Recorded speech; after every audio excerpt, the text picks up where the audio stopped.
Dua wanita ini sama-sama cantik, dan keduanya sama-sama memiliki rambut panjang. Kemiripan lainnya adalah karir mereka sedang cemerlang. Saat ini, Sandy Aulia dan Titi Kamal ini juga sedang deg-degan menunggu sebuah hasil yang akan mempengaruhi jalan hidup mereka. Bedanya, Sandy cemas menunggu hasil ujian masuk ke sekolah menengah umum, sedang Titi resah menunggu ujian sidang skripsinya yang akan dimulai minggu depan. Hasil ujian ini bagi bintang...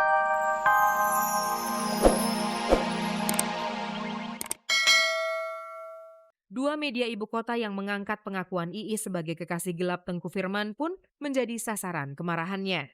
Bersama Cindy Fatikasari dan kuasa hukumnya, Selasa sore lalu Tengku Firman mendatangi Polda Metro Jaya untuk melaporkan Iis Faradiana serta dua media massa tersebut. Ia menuduh mereka telah menyebar fitnah serta mencemarkan nama baiknya. Berhubung adanya pemberitaan di dua tabloid yang sudah disebarluaskan, yang seolah-olah si Tengku Firmansyah ini sudah melakukan hubungan gelap selama kurang lebih 5 bulan dengan Iis Faradina. Oh dong Cindy.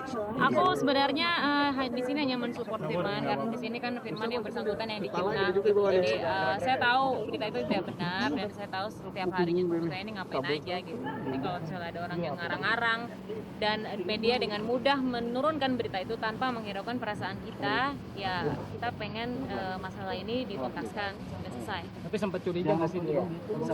Saya curiga nggak pernah. Saya cuma nanya kamu kenal nggak sama perempuan ini, dia nggak kenal.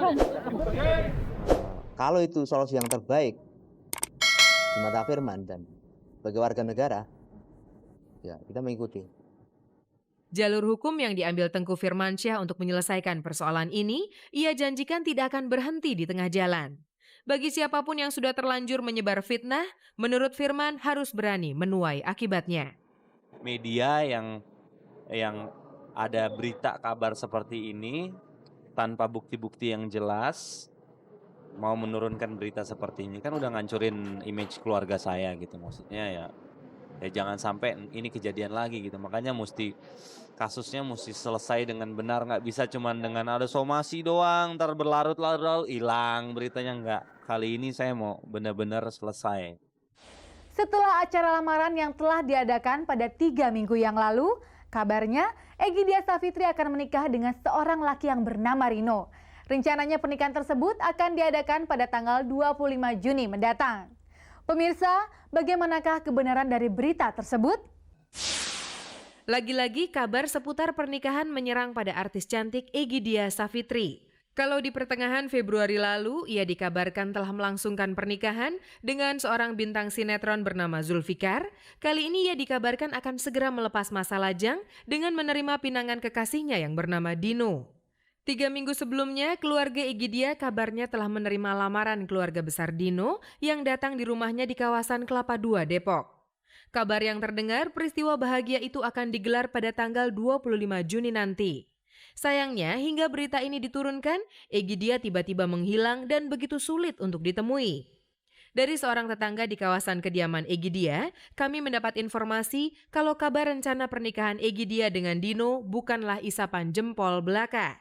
Bapak Supardi Untung yang kebetulan bertempat tinggal tak jauh dari rumah Egy Dia mengaku ikut menjadi saksi saat keluarga Dino melamarnya. Ya memang kami dengan tetangga ada beberapa yang diundang gitu, untuk menyaksikan pertunangannya itu. Langsung Bu Duinya datang ke tempat isi saya terus bicara-bicara gitu. Ya kami akan mengadakan pertemuan dengan yang akan melamar anak saya, dari tetangga diperlukan datang untuk menyaksikan. Soal tanggal pernikahan, ia mengaku tak tahu pasti karena hingga saat ini Egy Dia maupun keluarganya belum menyebarkan undangan pernikahan. Tapi yang jelas-jelas ia tahu, tak lama setelah acara lamaran itu, Egy Dia dan Dino akan segera naik pelaminan. Kok undangan kami belum terima, cuman pemberitahuannya sudah dalam waktu dekat katanya bilang itu. Tapi untuk tanggalnya sendiri? Tanggalnya saya lupa itu, dalam bulan Juni ini. Kebahagiaan yang selengkap-lengkapnya baru dirasakan pasangan bintang sinetron Amara dan François Mohede. Setelah menunggu cukup lama, akhirnya buah hati yang mereka idam-idamkan lahir dengan selamat pada hari Selasa tanggal 8 Juni kemarin di Rumah Sakit Puri Cinere, Jawa Barat. Bayi laki-laki yang lahir dengan berat 4,1 kg serta panjang 52 cm itu diberi nama Mahija Nathaniel Sambarana Ariantawira Mohede. Kepada orang tua baru yang tengah bersukacita itu, kami ucapkan selamat atas kehadiran buah cinta yang akan membawa makna baru bagi kehidupan rumah tangga. Hari ini pukul 10, artis sensual Rahma Azhari akhirnya menikah dengan pria pujaannya Afai Rauf. Acara tersebut langsung dilanjutkan dengan resepsi di sebuah hotel di Jakarta Selatan.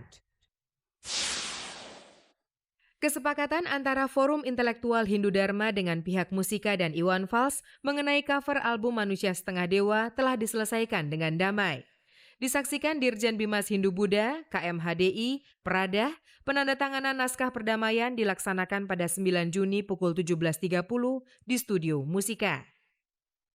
Dua wanita ini sama-sama cantik dan keduanya sama-sama memiliki rambut panjang.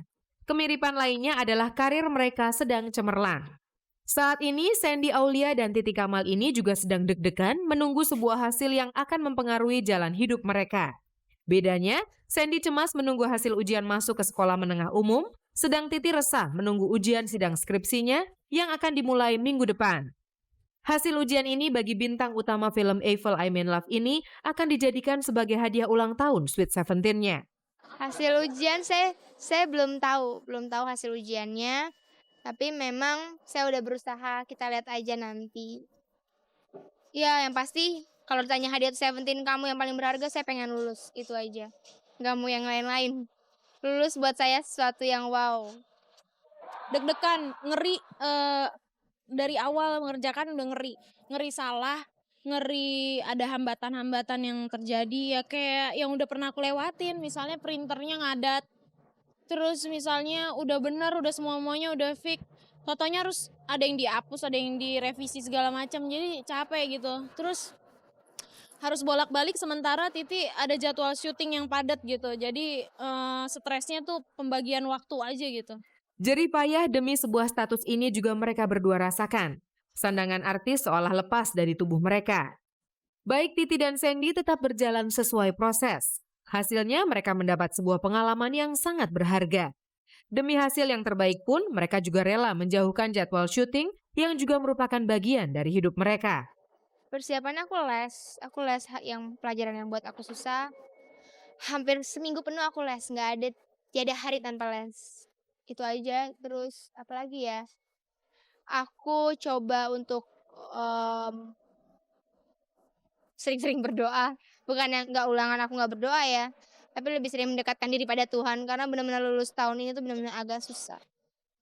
Hambatan juga ada, jadi Titi nelpon orang tuh ya, bener-bener 15 menit lagi ya, lagi meeting, lagi online, lagi ini, lagi itu, orangnya juga judes banget gitu, yang ngangkat teleponnya, resepsionisnya gitu. Cuma ya udah, mungkin itulah salah satu suka dukanya membuat skripsi gitu. Meski telah berusaha banting tulang, antisipasi kalau-kalau pil pahit harus ditelan juga telah mereka persiapkan. Karena ada perbaikan, saya akan ikut perbaikan dan belajar mati-matian. Kalau memang apes, saya akan belajar mati-matian. Tapi saya nggak mau berpikir apes, saya harus lulus.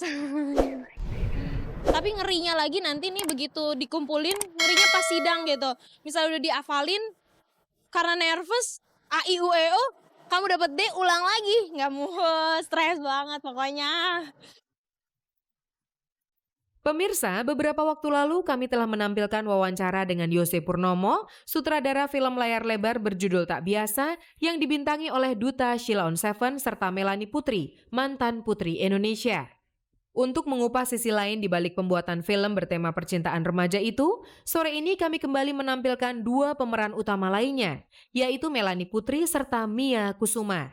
Dipandu oleh reporter senior kami, Remy Sutansyah, keduanya bertutur mengenai pengalaman mereka selama terlibat dalam pembuatan film Tak Biasa.